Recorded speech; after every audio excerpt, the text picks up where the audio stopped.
c'est vrai qu'on a parlé beaucoup produits phyto, mais ce qu'il faut faire avant pour ne pas s'exposer à des grosses problématiques régras comme on a ici, c'est d'essayer de mettre en place le maximum de leviers agronomiques disponibles.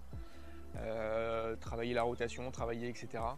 Les leviers agronomiques, alors je ne vais pas rentrer dans le détail puisque tout le monde les connaît, mais vous avez bien entendu de labour, alors c'est pas facile en fonction des parcelles etc. On a des efficacités qui sont quand même plutôt bonnes, on peut arriver jusqu'à 85-90% d'efficacité. On a aussi essayé de maximiser le nombre de faux semis, maximiser la date de semis. Plus on va semer tardivement, à partir de novembre, décembre, moins on va avoir de levée d'adventices de manière générale. Donc dans les grosses problématiques, il faut essayer de mettre en place tous ces leviers agronomiques. Et dans les essais, ça fait des années qu'on fait des essais comme ça. Et en mettant un peu de labour, en retardant la date de semis, on arrive à des efficacités, on va dire, agronomiques, quasiment de 100% en une année. Alors c'est pas facile tous les ans, c'est pas facile dans tous les types de terres, mais on arrive quand même à avoir des super efficacités. Après il faut travailler aussi la problématique au niveau de la rotation. Alors c'est pareil, c'est pas facile en fonction des types de sols, en fonction des terres, etc. Mais c'est vrai que quand on a des rotations qui sont longues, avec des alternances de cultures d'hiver et de cultures de printemps, ça c'est vraiment très important pour casser le cycle des graminées. Plus on arrive à avoir des parcelles propres. Donc voilà, alors avec le changement climatique, tout ça, c'est pas simple, je vous l'accorde, mais c'est grâce à ça qu'on arrivera à travailler le problème.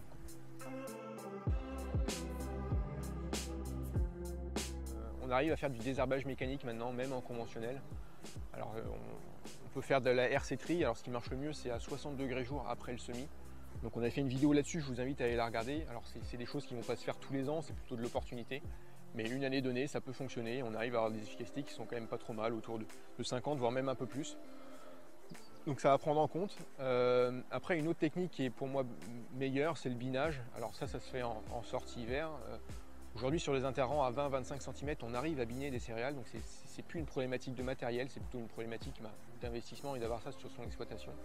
Et pour remplacer une application de sortie hiver qu'on faisait historiquement, là en rattrapage, voilà, biner une parcelle de céréales, c'est des choses qui marchent assez bien. On arrive à avoir des efficacités qui sont de 70-75%, donc c'est loin d'être négligeable. En plus des interrants de 20-25 cm, il y a très peu d'impact sur le rendement du blé, donc il n'y a aucun souci vis-à-vis de ça. On voit aussi pas mal de parcelles, même en conventionnel, qui sont essimées aujourd'hui, alors c'est bien, ça permet d'enlever les épis de régras. Ou du lupin. Alors le lupin c'est plus compliqué, mais en tout cas le régras ça marche plutôt bien. Ce qu'il faut savoir, un pied de régras ou un pied de lupin, de manière générale c'est entre 1500, 2000, 3000 graines par pied de régras. Donc quand on estime une partie, on va enlever 70-80% des épis, donc ça permet de limiter le potentiel grainier l'année suivante. Mais bon, ça ne supprime pas la perte de rendement que vous avez. Quand vous avez des populations comme ça, vous avez facilement 20, 25, 30% de rendement en moins. Donc voilà.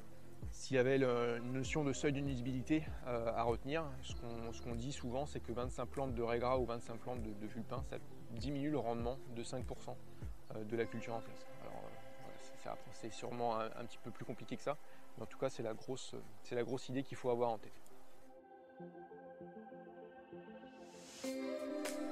Ce qu'on regarde aussi depuis plusieurs années, c'est tout ce qui est couvert et semi-direct. Alors c'est vrai que c'est très compliqué sur le papier, il faut avoir des couverts homogènes, il faut avoir des couverts, les bonnes espèces, etc. Donc c'est assez compliqué, surtout avec les conditions climatiques l'été, c'est quand même assez compliqué de faire lever des beaux couverts, alors même si la méthode d'implantation, il y a plein de choses à prendre en compte. Mais c'est vrai que dans les essais, on regarde, on a quand même des bonnes efficacités par étouffement, avec un semoir après à disque qui va bouleverser très peu le sol, etc. On se rend compte qu'on a quand même des efficacités qui sont loin d'être négligeables. L'année dernière, on avait mis en place un essai couvert permanent, alors là c'est encore une étape d'après, mais avec de la luzerne qui était bien développée, bien homogène, on avait zéro repousse en dessous, que ce soit de graminées ou de repousse de la culture. Donc c'est des choses, c'est prospectif. Alors il y a de l'investissement matériel, il y a aussi de l'investissement en termes de connaissances.